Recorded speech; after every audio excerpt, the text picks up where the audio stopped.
Hi everyone, welcome back to my garden studio. Very small studio here in the UK, but it's quite adequate, so you don't need a major space when you're looking to paint watercolours. So, you know, a small table, in an office up a corner. I've just got a ordinary garden shed really that I've turned into a studio. Now today we're going to look at painting trees in a landscape. Now trees, to most people that are learning, do appear very difficult to paint, and a lot of the reason is that when you learn, normally working from photographs, you do see an awful lot of detail. And the art to painting a tree in a landscape is quite simply one word: simplification. You've got to paint the whole tree, not keep looking at each individual branch or leaf, because once you start putting in every single branch, every single leaf in, then that's where normally the beginner basically comes unstuck. You know, it's very difficult to paint trees like that.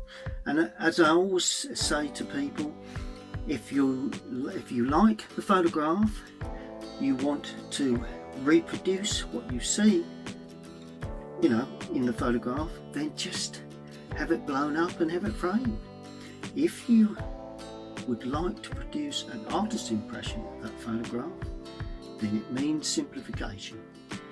So let me lead you through the basic principles of painting trees in a landscape. Enjoy. Good, well here we go.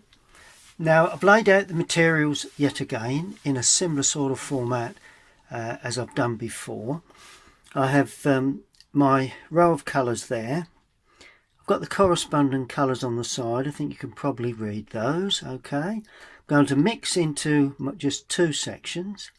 I've got the three brushes that I recommend for this course, and a piece of kitchen roll paper, rubber if required, and an 2B pencil, and finally the pot with some fresh water. Now I've got the normal size around 8 by 11 sheet of 140-pound knot surface watercolour paper. This one is Bockingford, but it can be you know, any good manufacturer. It's attached to a board that's at a bit of an angle. You need to see my first video again to see the angle of that, but it's all on my introduction videos. Then really what I've done, I've drawn a straight line between, right the way down the middle, so we've actually got two areas that we're going to paint. We're going to paint a summer tree this side and a winter tree that side. So let's write that down. This is going to be a summer tree.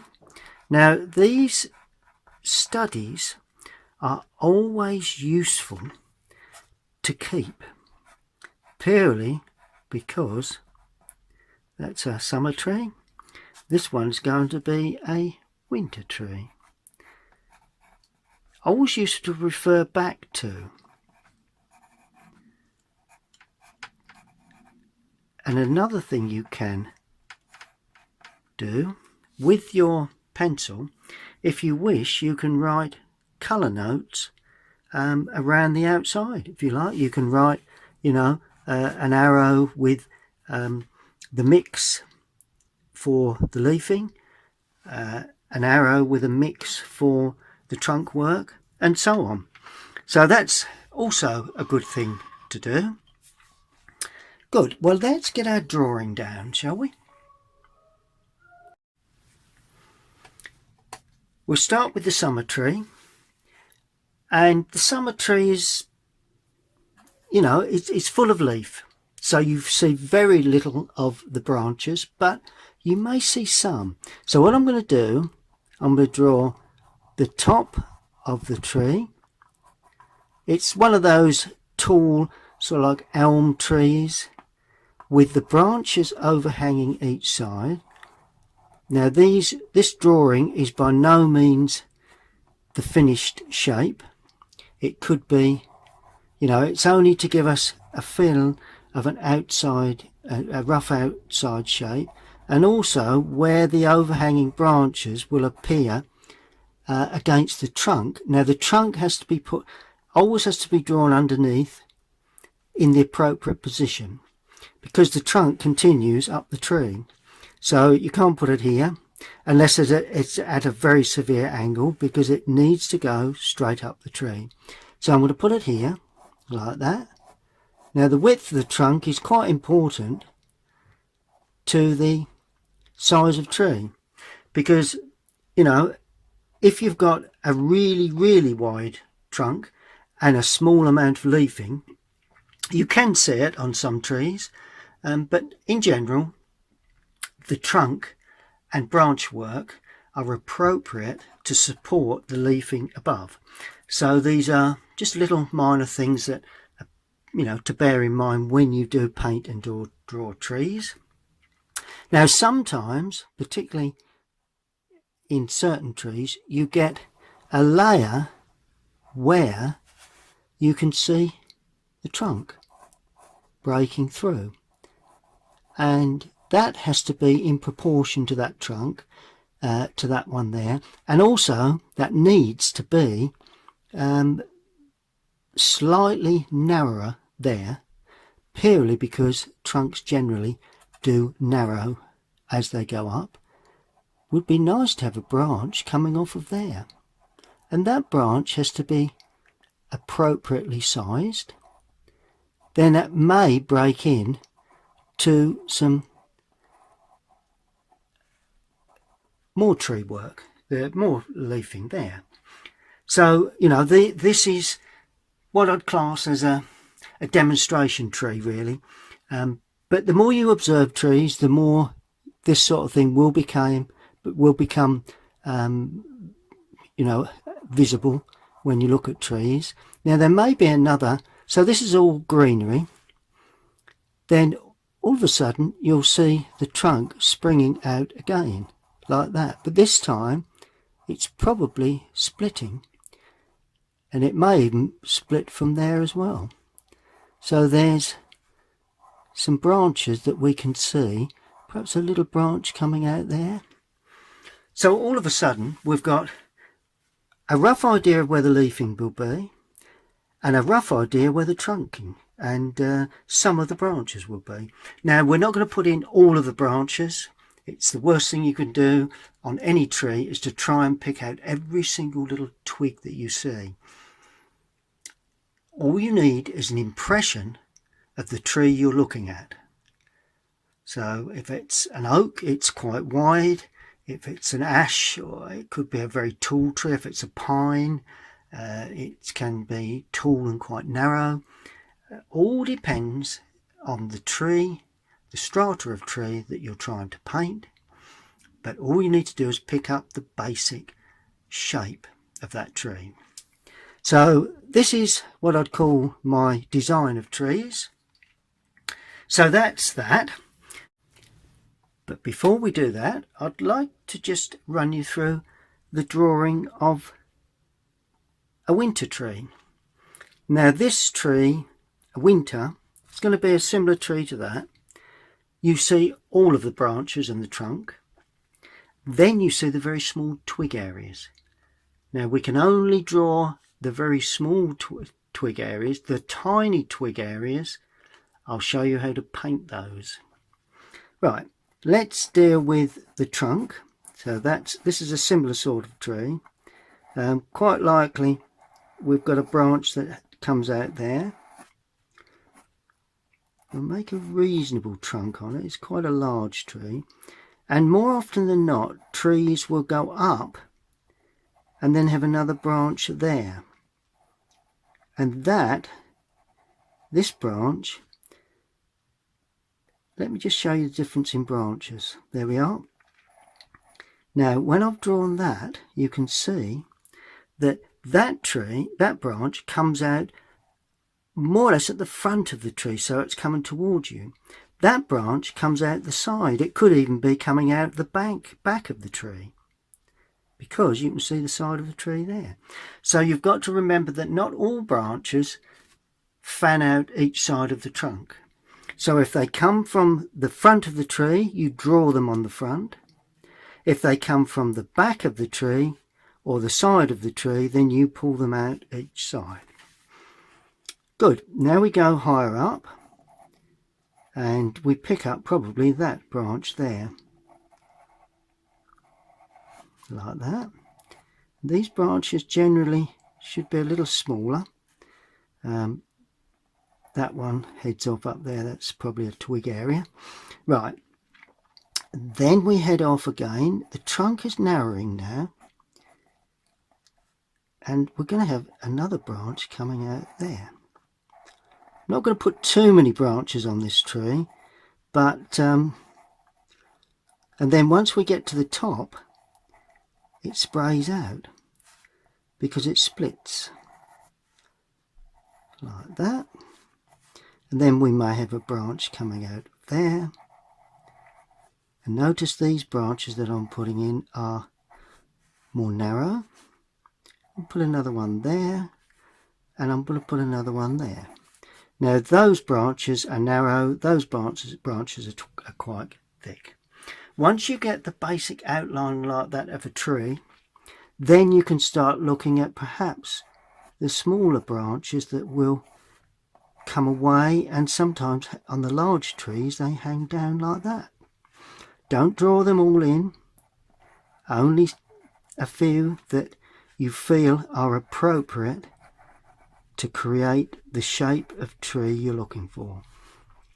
Some branches will have lots of twig areas. That one there, just draw that up there, and all of a sudden you're forming a tree. There we are. Look at that. It's no more simpler than that, really.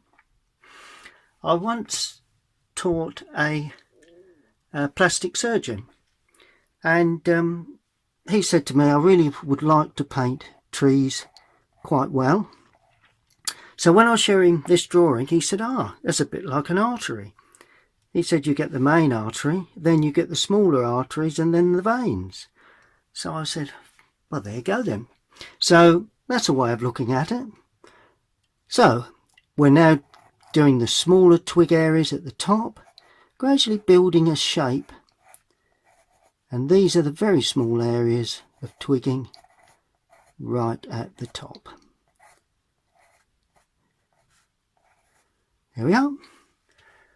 Perfect. We have a winter tree and a summer tree. So let's get painting. Now, before I start, I'm going to show you how I just wet up the colours. So all I'm doing is just dropping a little water onto the dry colour, purely because I've not painted since yesterday. So overnight they have gone hard, which is ideal, and all you need is just to damp them up, just with a brush and some water, and that will stimulate them quite nicely. I know some artists squirt water from a squeegee jar, which is not a bad way of doing it, but for simplicity's sake, let's just use the brush. There we are, they're all freshened up nicely. Good. The first thing I'm going to do is to paint the summer tree. Now, summer tree, summer leafing. A tree that's more in the foreground, there's no distance there. So a tree in the foreground would be quite a brilliant green. So the best greens you mix for landscapes normally comprise of you know, foreground greens, the real bright foreground greens, are Windsor blue or Prussian blue if you have that one, and cadmium yellow. So it's Windsor blue, cadmium yellow. Good. So we're going to start off. A tree has form and shape. If you remember, when we looked at tone values, we have to decide the direction of light. Now I'm going to have the direction of light coming from the right. It could come from the left, it's entirely up to you, but mine is coming from the right. So to start with, I'm going to mix quite a bright yellow green, you know, a nice summery green. So we start off with the cadmium yellow, and start, you know, if you've got a large area of mixing tray, start at the top, you know, right in the corner. Then that gives you 4 other corners, and then you can intermix the colours as you've seen me do. Then a little Windsor blue. Now be careful of Windsor or Prussian, because you don't need too much of it. You can easily pick up too much. It's a very powerful colour.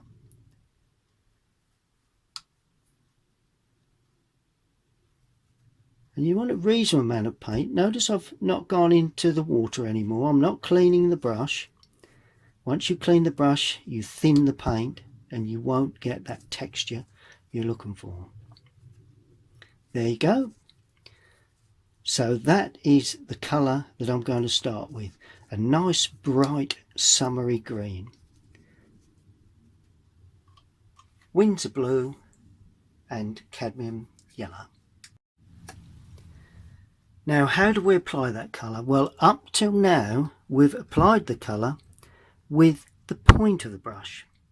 It's a good way of doing it. There's no problems with that. But I'm going to show you another technique. Now I'm trying to lose a little paint from the brush. I want the brush to be completely covered in paint right the way through, completely loaded, but I don't want it too damp. Alright. If you wish, you can take a little of the moisture out onto kitchen towel, kitchen paper. My favourite way of doing this is determined brush strokes. Now, I'm going to start in the centre of the tree, because if you start at the top and you get blobs of colour, it will never look right. Start in the centre of the tree. So a good blob of colour is where all the dense leafing is. And lay the brush on its side. Try not using the point for this demonstration. And just drag across the paper like that. Then work your way up to the top. And remember, the top of the tree is more open. See how I'm gently touching the surface of the paper, and because the surface of the paper is mottled, it's given me, reload, it's given me a mottled effect. Just gently tease the paper. Now I've painted over some of the branch work. I'm not worried about that. That will overpaint at a later stage. A little thicker there. Design your trees as you paint. This is what I always tell other artists. Try and design your trees as you paint. The more you get used to this sort of technique, the better the result will be. Good. Now I add more blue. Just a touch more yellow, because I want, that is the sunlit side. Now I want the shadow side. So by adding more blue, you can get a darker green. And starting again in the centre, like that. And this you will put on the right, on the left hand side of the tree, because in this case the sun is coming from the right. And once it starts to run out of paint a little, you can then caress underneath the branches there, just one or two areas. Then underneath that branch there, notice how we're getting a lovely feeling of form and shape. A little bit more determined brush stroke there. Then come back and do a bit of gentle brush stroke work. And then the underside of the branches only on this right hand side, because that's where the sun will catch. There we are, look at that. And all of a sudden we've got our leafing. Finally, plenty of blue for the real dark areas. Remember we did 3 tones on our tonal tree, and this you can drop right in, right on the underside there. Get really dark with some of this paint. So in general, I suppose the light tone is the most dominant of the tones. The medium tone is, you know, a little more restraint required, and when you come to put in this really dark tone, you have to be very, very careful. And then just leave it to go dry before we start to paint our trunk and branches. Well, it's beginning to dry, so let's have a quick look at this one. We've got the trunk to put in. There is a bit of a gap there for our, remember we left a gap where the branches are over the trunk, but there's an area where some of the branches are behind the trunk, which is there, that swathe of branches there. Then we cover the trunk again, and when we get to the top we can see the very smaller branches in between. And you've got to remember that trunk work and branches can show if there's a gap in the leafing, but of course they're covered up if there's a dense area of leafing. So spot this in your trees.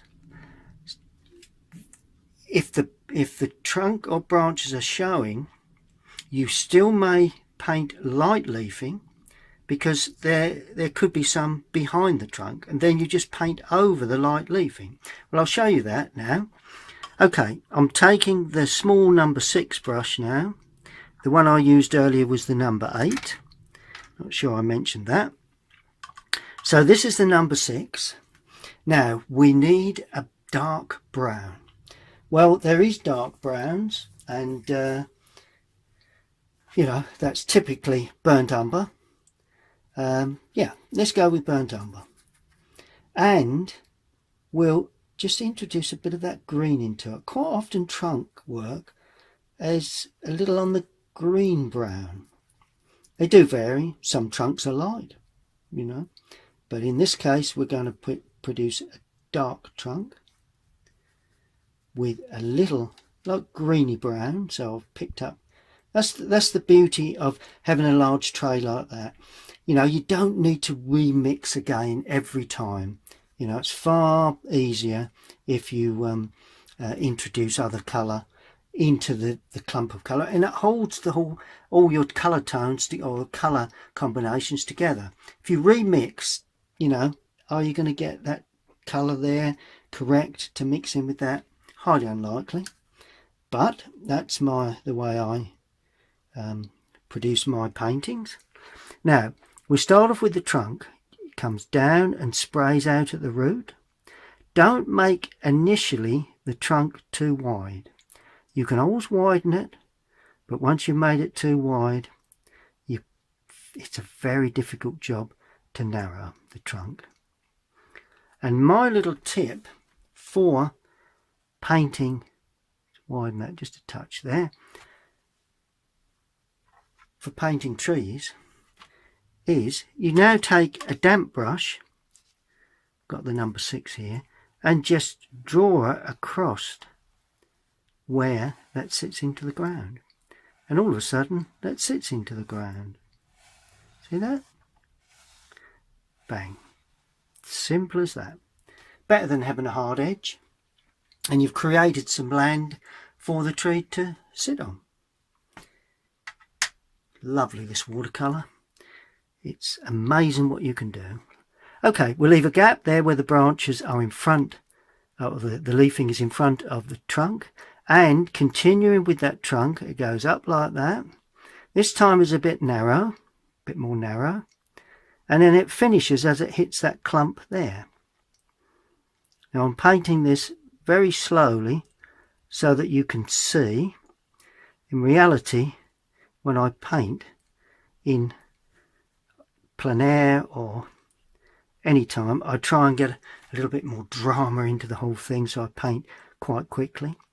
But in this case, now that clump of green, it sits behind this area, so I'm going to pull a branch off there like that.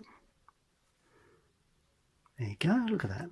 And branches generally taper, so they're quite meaty where they leave the trunk, but of course they taper very quickly. And then we will have a small branch off of that, and they sort of snake. That's my top tip for creating good branches. Make them snake a little like that. Then let's there's no support for that, so let's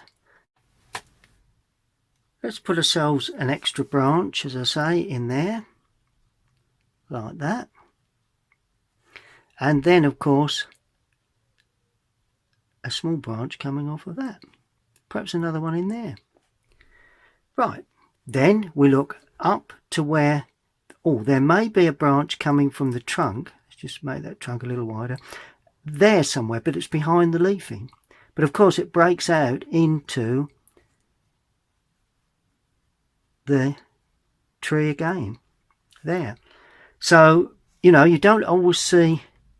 And then we're going to have the split here, so that goes off up there like that.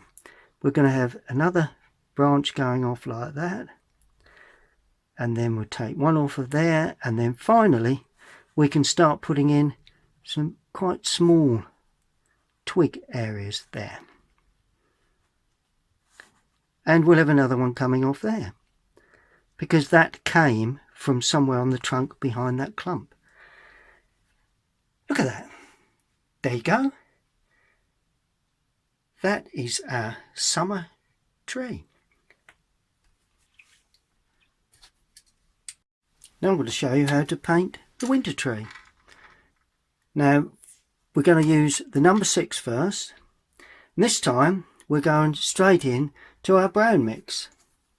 Burnt umber, we may need to stimulate again, because you've got to remember that in the palette it dries, because it's only water, so if you get warm weather then it dries very, very quickly. The winter it doesn't, same on the paper, so you have to take that into account. But the more you paint, the more you will get used to that effect. So we start off with deep dark brown. Now this is purely the skeleton really of the tree, so you paint in the trunk like that. Now I'm leaving that branch because it comes off the front. I'm painting over that area there, but I'm painting around that one, because I'll show you why shortly. And the same with this one. So I'm painting up like that, gradually getting narrow and narrow. You should in effect just follow the branch like that with the point of the brush. Once you get to that point, you will need to change brushes. So I'm now going to use the small number 6. The one I used earlier was a number 8. Pick up some more of that lovely dark paint, and I'm going to paint. Let me show you how to paint these. Paint this one, but leave a bead of unpainted area, but just run into it like that. See that bead of white? That just tells the viewer that tree, that trunk, we'll just give it a wider berth there, that branch, you've just got that glimmer of light on the top edge. Now this one wouldn't have that because it's coming from the back. And then you just sneak like that. Luckily it caused a bit of kink there, so that's useful. You know, you get these happy accidents that always worth keeping in. You know, it looks so much better if you keep these areas in. I'm putting another one in there, just felt it needed one, and that also comes from there. Right, now let's paint these running down. These need to be painted fairly freely and fairly loosely. These are only the major branches. The twig shapes we'll paint in shortly. And then we have these areas like that. We've got a small twig area there, another one there, and just keep adding like so. Main thing is you pick up a basic shape of a tree. Reload if the brush is running out of paint. Now here's another area where that branch comes from the front, so I've left a bead of white paper there. There's varying techniques you could use to get that result, but over the course of varying courses that I'm giving, we'll run through certainly all of the major techniques to painting trees. There's lots of them, but all you need to know really at this stage is a simplified version, because once you get hold of this and get proficient, then the next stages will become very, very easy. There you go. I'm going to try and be a little quicker with these so we don't bore you too much with repetitive painting. There we go. Good. Another branch coming out of there. And it's basically all the same technique really. But I'll paint it in real time. I'm not going to stop the camera because I want you to see how quick you can achieve the desired result. Right, another branch there, another branch there, another branch there, and let's just put these smaller twig shapes in up there. Normally I wouldn't put in quite as much pencil work because you can actually more or less make up the branches as you go along. That one is a little thick, but leave it. You know, if you do create an extra thick branch that perhaps you're not sure actually works, then leave it, because I'll show you why in just a second. Then just before it dries, the old trick, clean a number 8 brush, a little water on, and sit your tree into the landscape. And that is the start of your winter tree.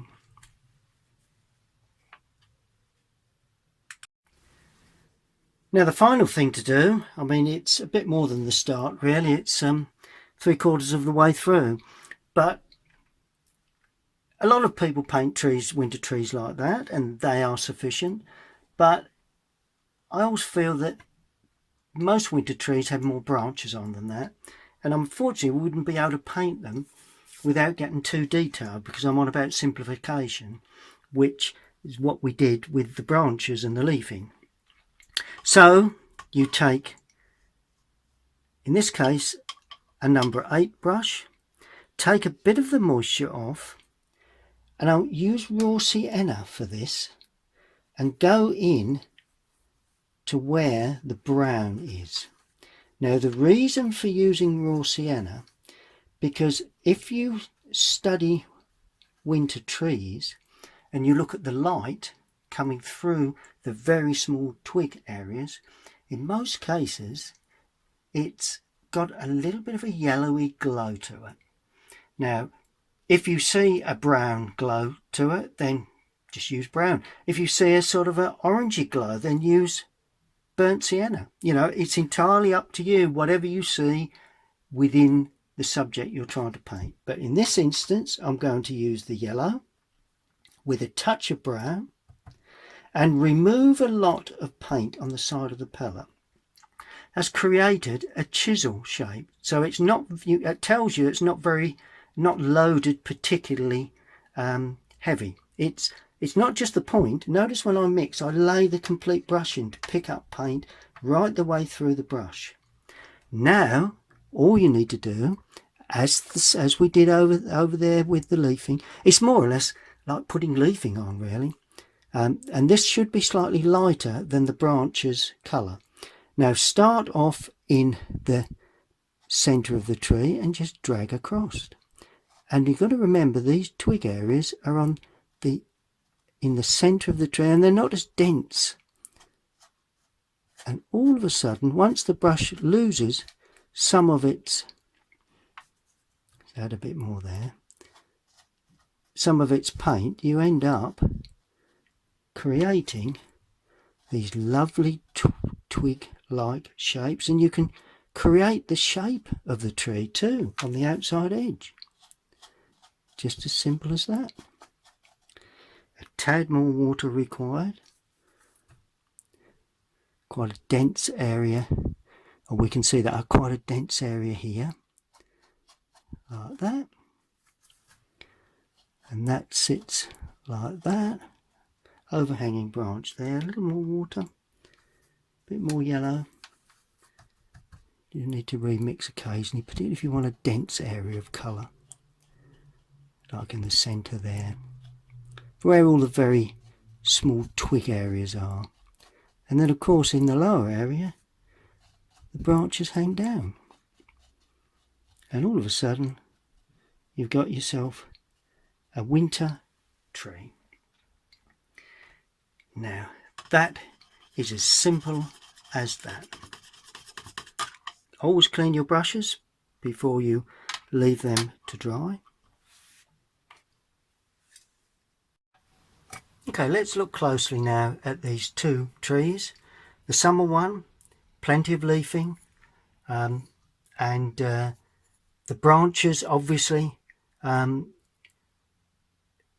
got the trunk and the branches coming away. This one is, of course, the winter tree, and you know, I've treated it in a similar way, but this time created the impression of branches, the twig areas of the branches, the dense areas, and I've made some very dense and some very open, particularly on the outside edge. You could paint an autumn tree in this sort of way. Obviously you'd use more autumn colours, but it's getting towards the autumn sort of colours there, and I've softened them where they meet the ground.